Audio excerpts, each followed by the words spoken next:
ಬೆಳ್ತಂಗಡಿ ತಾಲೂಕಿನ ಗೇರುಕಟ್ಟೆ ಸಮೀಪದ ಸಂಬುಳ್ಯದ ಬಾಲಕ ಸುಮಂತ್ ಹತ್ಯೆಯಾಗಿ 6 ತಿಂಗಳು ಆಗುತ್ತಾ ಬಂತು. ಇವತ್ತಿನವರೆಗೂ ಆರೋಪಿಗಳನ್ನು ಪತ್ತೆ ಹಚ್ಚಲು ಪೊಲೀಸರಿಂದ ಸಾಧ್ಯ ಆಗಲಿಲ್ಲ. ಬೆಳ್ತಂಗಡಿ ಉಪವಿಭಾಗದ ಡಿವೈಎಸ್ಪಿ CK ರೋಹಿಣಿ ಅವರ ನೇತೃತ್ವದಲ್ಲಿ ಒಂದು ತಂಡ ತನಿಖೆ ನಡೆಸ್ತಾ ಇದೆ. ಆರಂಭದಲ್ಲಿ 4 ತಂಡಗಳು ಈ ಪ್ರಕರಣದ ತನಿಖೆ ನಡೆಸ್ತಾ ಇದ್ದವು. ತದನಂತರ 2 ತಂಡಗಳು ಕರ್ತವ್ಯದಿಂದ ಬೇರೆ ಕರ್ತವ್ಯಕ್ಕೆ ನಿಯೋಜನೆಗೊಂಡವು. ತದನಂತರ 2 ತಂಡಗಳು ತನಿಖೆ ನಡೆಸ್ತಾ ಇದ್ದವು. ಸಂಬುಳ್ಯದ ಸುತ್ತಮುತ್ತಲಿನ ಸುಮಾರು 100 ಮನೆಗಳನ್ನು ಕೇಂದ್ರೀಕರಿಸಿಕೊಂಡು ತನಿಖೆ ನಡೆಸಲಾಗುತ್ತಿತ್ತು. ಆರಂಭದಲ್ಲಿದ್ದಂಥ ವದಂತಿಗಳ ಆಧಾರದಲ್ಲಿ ರಿಕ್ಷಾ ಚಾಲಕರೊಬ್ಬರನ್ನು ತನಿಖೆ ಮಾಡಲಾಯಿತು. ಬೈಕ್ ಸವಾರರೊಬ್ಬರನ್ನು ತನಿಖೆ ಮಾಡಲಾಯಿತು. ಆ ಪ್ರದೇಶದ CCTVಗಳನ್ನು ಪರಿಶೀಲನೆ ಮಾಡಲಾಯಿತು. ಮೊಬೈಲ್ ಟವರ್ ಡಂಪಿಂಗ್ ಮಾಡಲಾಯಿತು. ಎಷ್ಟು ಮೊಬೈಲ್ಗಳು ಆ ಸಂದರ್ಭದಲ್ಲಿ ರೀಡಿಂಗ್ ಆಗಿದ್ದಾವೆ ಎನ್ನುವುದನ್ನು ಪರಿಶೀಲನೆ ಮಾಡಲಾಯಿತು. ಆದರೂ ಹಂತಕ ಮಾತ್ರ ಪತ್ತೆಯಾಗಲಿಲ್ಲ. ಒಟ್ಟಾರೆಯಾಗಿ ದಿನದಿಂದ ದಿನಕ್ಕೆ ನಿಗೂಢವಾಗಿ ಹೋದಂತಹ ಈ ಪ್ರಕರಣದ ಪತ್ತೆಯೇ ಪೊಲೀಸರಿಗೆ ಒಂದು ಸವಾಲಾಯಿತು. ಮೃತ ಸುಮಂತನ ಮನೆಯವರು ರಾಜ್ಯದ ಆಗಿನ ಗೃಹ ಸಚಿವರನ್ನು ಮಂಗಳೂರಿನ ಸರ್ಕಿಟ್ ಹೌಸಿನಲ್ಲಿ ಭೇಟಿಯಾದರು. ಅವರಿಗೆ ಮನವಿ ಸಲ್ಲಿಸಿದರು. ಅವರು ಹಿರಿಯ ಅಧಿಕಾರಿಗಳೊಂದಿಗೆ ಸಮಾಲೋಚನೆ ನಡೆಸಿದರು. ಶೀಘ್ರ ಆರೋಪಿಗಳನ್ನು ಪತ್ತೆ ಹಚ್ಚುವಂತೆ ಸೂಚನೆ ನೀಡಿದರು. ಆ ಸೂಚನೆ ನೀಡಿಯೇ 3 ತಿಂಗಳು ಕಳೆಯಿತು. ಇವತ್ತಿನವರೆಗೂ ಆರೋಪಿಗಳನ್ನು ಪತ್ತೆ ಹಚ್ಚಲು ಗುರುತಿಸಲು ಪೊಲೀಸರಿಗೆ ಸಾಧ್ಯವಾಗಲಿಲ್ಲ. DSP ಮಟ್ಟದ ಅಧಿಕಾರಿಯ ನೇತೃತ್ವದಲ್ಲಿಯೇ ನಡೆಯುತ್ತಿರುವಂಥ ಈ ತನಿಖೆ ನಿತ್ಯ ಹಿರಿಯ ಅಧಿಕಾರಿಗಳಾದ SP ಅರುಣ್ ಅವರಾಗಲಿ, IGP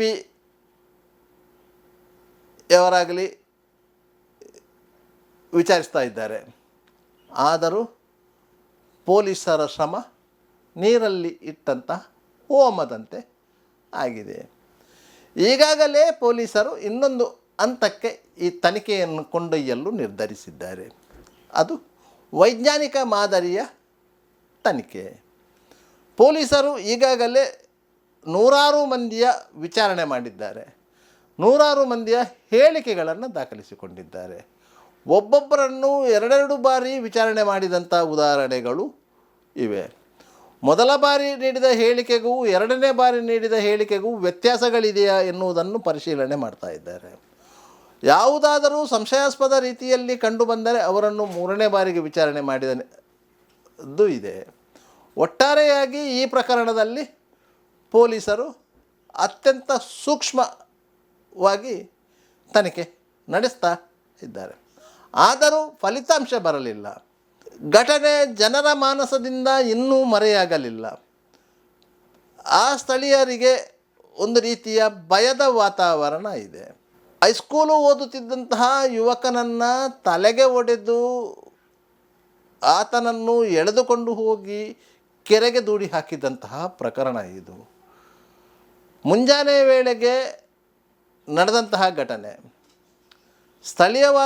ಸ್ಥಳೀಯವಾದ ನಾಳ ದುರ್ಗಾಪರಮೇಶ್ವರಿ ದೇವಸ್ಥಾನಕ್ಕೆ ಧನುಪೂಜೆಗೆಂದು ಹೋಗುತ್ತಿದ್ದಂತಹ ಬಾಲಕ ನಾಪತ್ತೆಯಾಗಿ ಕೆಲವೇ ಗಂಟೆಗಳಲ್ಲಿ ಶವವಾಗಿ ಪತ್ತೆಯಾಗಿದ್ದ.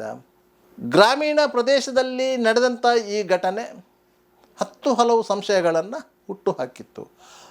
ಯಾವೆಲ್ಲ ಸಂಶಯಗಳು ಜನರ ಮನಸ್ಸಲ್ಲಿ ಬಂದಿತ್ತೋ ಅದಕ್ಕೆಲ್ಲ ಉತ್ತರ ಕಂಡುಕೊಳ್ಳುವ ನಿಟ್ಟಿನಲ್ಲಿ ಪೊಲೀಸರು ತನಿಖೆ ನಡೆಸಿದರು. ಪ್ರತಿಯೊಂದು ಸಂಶಯಗಳನ್ನು ಅವರು ನಿವಾರಿಸಿಕೊಂಡಿದ್ದರು. ಆದ್ದರಿಂದಾಗಿ ಇದರಲ್ಲಿ ಬೇರೆ ಯಾವುದೋ ಕಾರಣಗಳು ಇವೆ ಎನ್ನುವಂತಹ ಭಾವನೆ ಪೊಲೀಸ್ ಇಲಾಖೆಗೆ ಬಂದಿದೆ. ಅದಕ್ಕಾಗಿ ಅವರು ಈಗಾಗಲೇ ವಿಚಾರಣೆ ಮಾಡಿರುವಂತಹ ಕೆಲವು ಮಂದಿಯನ್ನು ಪಾಯಿಂಟ್ಔಟ್ ಮಾಡಿದ್ದಾರೆ ಎನ್ನುವಂಥ ಮಾಹಿತಿಗಳು ಇವೆ. ಅದರಲ್ಲಿ ಸುಮಂತನ ಮನೆಯವರು ಇರ್ಬೋದು, ಮನೆಯಿಂದ ಹೊರಗಿನವರು ಇರ್ಬೋದು. ಯಾರನ್ನೆಲ್ಲ ಪಾಯಿಂಟ್ಔಟ್ ಮಾಡಿದ್ದಾರೆ ಎನ್ನುವಂಥ ಮಾಹಿತಿಗಳು ಇಲ್ಲ. ಅಂಥವರನ್ನು ಮಂಪರು ಪರೀಕ್ಷೆಗೆ ಒಳಪಡಿಸುವಂತಹ ಸಾಧ್ಯತೆಗಳ ಬಗ್ಗೆ ಪೊಲೀಸ್ ಇಲಾಖೆ ಆಲೋಚನೆ ಮಾಡುತ್ತಿದೆ ಎನ್ನುವಂತಹ ಮಾಹಿತಿಗಳು ಬರ್ತಾ ಇದೆ. ಒಂದು ವೇಳೆ ಅಂತಹ ಮಾಹಿತಿಗಳು ನಿಜವೇ ಆಗಿದ್ದರೆ ಆ ಪ್ರಕರಣಕ್ಕೆ ಒಂದು ತಾರ್ಕಿಕ ಅಂತ್ಯ ಸಿಗಬಹುದು ಎನ್ನುವಂಥ ಆಶಾಭಾವನೆ ಇದೆ. ಪೊಲೀಸರಿಗೆ ಇಷ್ಟು ವಿಸ್ತೃತವಾದ ತನಿಖೆ ನಡೆಸಿದ ಸಂದರ್ಭದಲ್ಲಿ ಕೆಲವೊಂದು ಸಂಶಯಗಳು ಉಳ್ಕೊಂಡಿರುವ ಸಾಧ್ಯತೆಗಳು ಇವೆ, ಉಳ್ಕೊಂಡಿರಲೂಬಹುದು.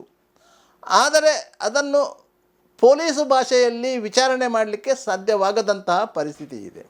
ಯಾಕಂತ ಹೇಳಿದರೆ ಒಬ್ಬ ಅಪರಾಧಿಯನ್ನು ಗುರುತಿಸಲು ಪೊಲೀಸರಿಗೆ 10 ಹಲವು ವಿಧಾನಗಳಿವೆ.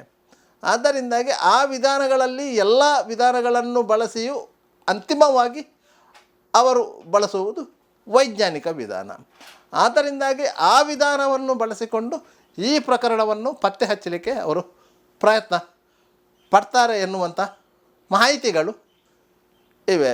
ಪೊಲೀಸರ ಬಳಿಯಲ್ಲಿ ಈಗಾಗಲೇ 10-15 ಮಂದಿಯ ಒಂದು ಲಿಸ್ಟು ರೆಡಿ ಮಾಡಿದ್ದಾರೆ. ಅಂಥವರನ್ನು ವೈಜ್ಞಾನಿಕ ಪರೀಕ್ಷೆಗೆ ಒಳಪಡಿಸಬೇಕು ಎನ್ನುವುದು ಅವರ ಇರಾದೆ. ಅದಕ್ಕಾಗಿ ಬೆಳ್ತಂಗಡಿ ನ್ಯಾಯಾಲಯಕ್ಕೆ ಕೋರಿಕೆ ಪತ್ರ ಸಲ್ಲಿಸಲು ಸಿದ್ಧತೆ ನಡೆಸಿದ್ದಾರೆ ಎನ್ನುವಂಥ ಮಾಹಿತಿಗಳಿವೆ. ಆದರೆ ಪೊಲೀಸ್ ಮೂಲಗಳು ಇದನ್ನು ಖಚಿತಪಡಿಸ್ತಾ ಇಲ್ಲ. ಒಂದು ವೇಳೆ ಪೊಲೀಸರು ಕೆಲವೊಂದು ಹೆಸರುಗಳನ್ನು ನಮೂದಿಸಿ ನ್ಯಾಯಾಲಯಕ್ಕೆ ಕೋರಿಕೆ ಪತ್ರ ಸಲ್ಲಿಸಿದರೆ ನ್ಯಾಯಾಲಯವು ಆ ಸಂಬಂಧಿತ ವ್ಯಕ್ತಿಗಳಿಗೆ ಸಮನ್ಸ್ ಜಾರಿ ಮಾಡ್ತದೆ. ಆ ಸಮನ್ಸಿಗೆ ಅವರು ಒಪ್ಪಿಗೆ ಕೊಡಬೇಕು, ಇಲ್ಲದ್ರೆ ಒಪ್ಪಿಗೆ ಕೊಡದೇ ಇರಬಹುದು. ಆದರೂ ವೈಜ್ಞಾನಿಕ ತನಿಖೆಗೆ ಯಾರು ಒಪ್ಪಿಗೆ ಕೊಡ್ತಾ ಇಲ್ವೋ ಅವರ ಮೇಲೆ ಸಂಶಯಗಳು ದುಪ್ಪಟ್ಟಾಗತ್ತೆ.